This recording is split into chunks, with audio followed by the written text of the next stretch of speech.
Bilhetes, toques, cantadas, insinuações. Na reportagem de hoje sobre assédio sexual no trabalho, você vai ver que as mulheres lideram o ranking das vítimas, mas não são as únicas que sofrem este mal no ambiente de trabalho.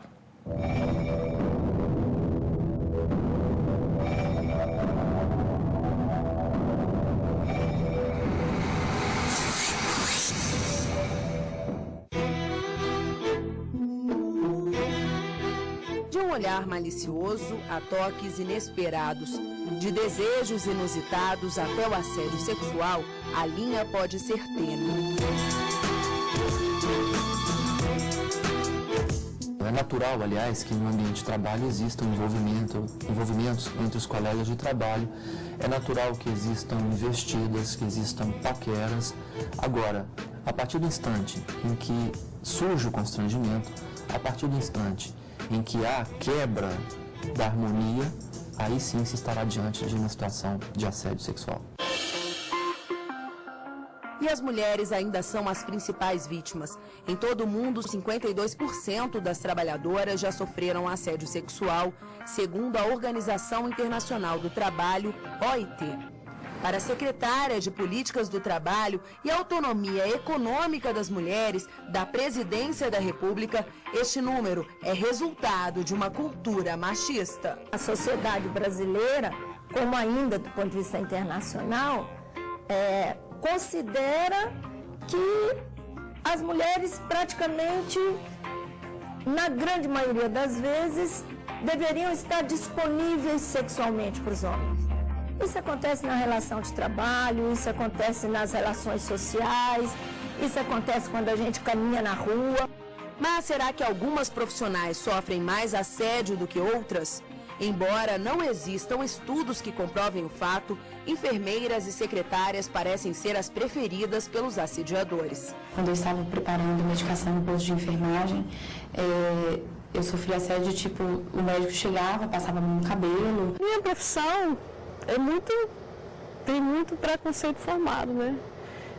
Que secretária, você vê a mídia vende isso, as pessoas pensam nisso, várias piadinhas, se você pensar nisso, envolve uma secretária. E para os sindicatos que representam técnicos de enfermagem e secretárias no Distrito Federal, o fetiche pode ser estimulado pela mídia. Com essa exposição que a gente vê em novelas, né, em programas, que você tem sempre uma enfermeira se envolvendo com pessoas, com médicos, com pacientes e tudo mais, isso parece que transparece uma coisa que na verdade não é. A mídia vulgariza a profissão, principalmente em alguns programas que a gente vê aí hoje em dia. E se engana quem pensa que os homens estão livres de serem assediados. De acordo com um levantamento feito pela empresa de recrutamento e seleção, Trabalhando.com, do total de pessoas que afirmaram sofrer assédio sexual, 20% são homens. As mulheres tendem a falar mais sobre o problema do que os homens.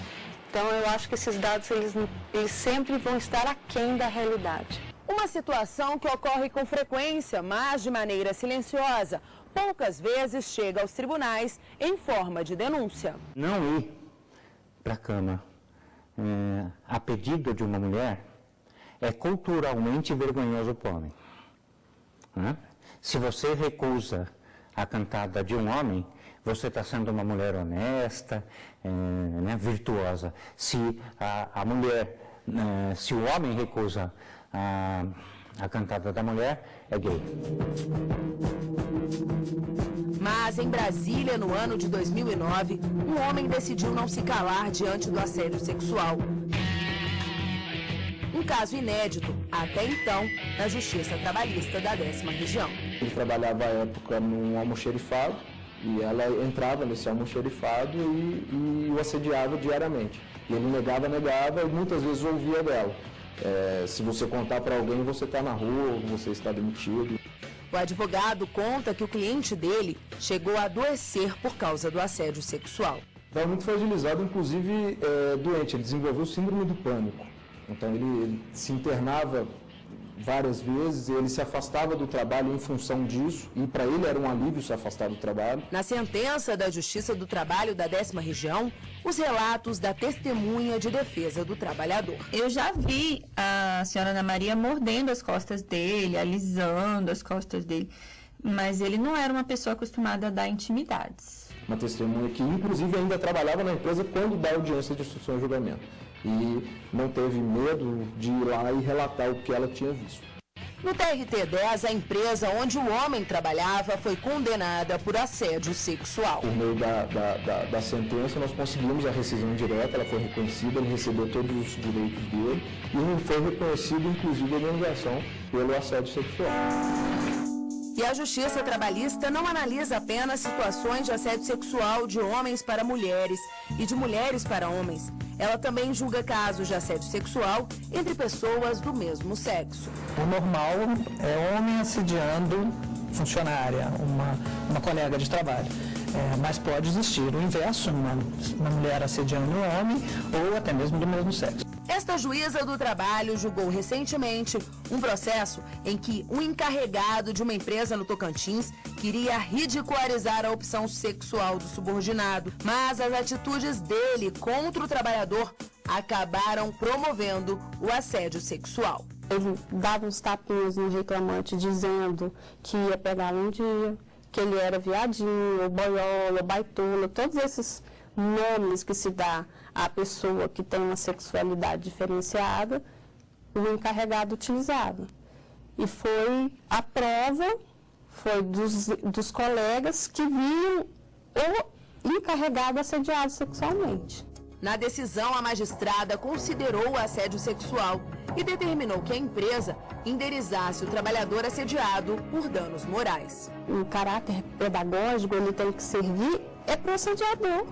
A indenização tem que ser sempre alta, tem que ser sempre a ponto da empresa cuidar dos seus empregados para que eles não assediem os outros empregados. E a orientação que vale para todas as pessoas, independente da opção sexual, é: não tenha medo de denunciar.